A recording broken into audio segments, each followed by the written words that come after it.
Hi കൂട്ടുകാരെ, നമുക്ക് ഇന്ന് മുട്ട വെച്ചിട്ട് ഒരു സിമ്പിൾ ആയിട്ട് ഉണ്ടാക്കിയാലോ. നമുക്ക് ഇതിനെ വേണമെങ്കിൽ മുട്ടത്തോരൻ എന്ന് പറയാം കേട്ടോ.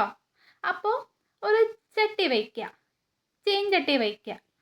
അത് ചൂടായി കഴിയുമ്പോൾ അതിലേക്ക് ആവശ്യത്തിന് വെളിച്ചെണ്ണ ഒഴിക്കുക. വെളിച്ചെണ്ണ ഒന്ന് ചൂടായി വരുമ്പോൾ അതിലേക്ക് കടുകിട്ട് പൊട്ടിക്കുക. കടുക് നമ്മൾ പൊട്ടിക്കേണ്ട, അവിടുന്ന് പൊട്ടിക്കോളൂ കേട്ടോ. അപ്പോൾ കടുക് പൊട്ടി വരുമ്പോൾ അതിലേക്ക് നമുക്ക് കറിവേപ്പില ഇട്ട് കൊടുക്കാം.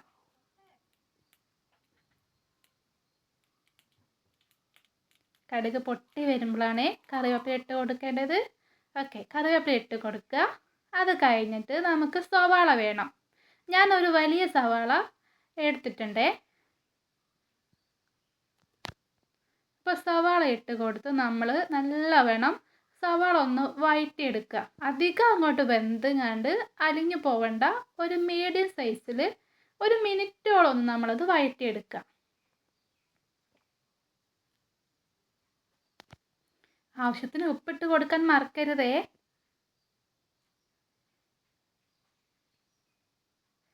സവാള വഴറ്റുമ്പോൾ നമ്മൾ ഫ്ലെയിം കുറച്ച് വയ്ക്കുക കേട്ടോ, അല്ലെങ്കിൽ സവാള പെട്ടെന്ന് അടി പിടിച്ചു പോകും.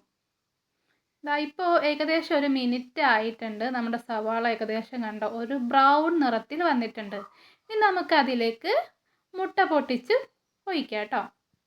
അപ്പം ഞാൻ 3 മുട്ടയാണ് എടുത്തിട്ടുള്ളത്. മുട്ട ഒഴിക്കുമ്പോൾ നമ്മൾ പ്രത്യേകം ശ്രദ്ധിക്കേണ്ട ഒരു കാര്യം, ഫ്ലെയിം കുറച്ച് വയ്ക്കുക കേട്ടോ. ഇതെല്ലാവർക്കും അറിയുന്ന ഒരു ഐറ്റം ആയിരിക്കും, എന്നാലും അറിയാത്തവർക്ക് വേണ്ടിയിട്ടാണ്. ഇത് സൂപ്പർ ടേസ്റ്റ് ആട്ടോ.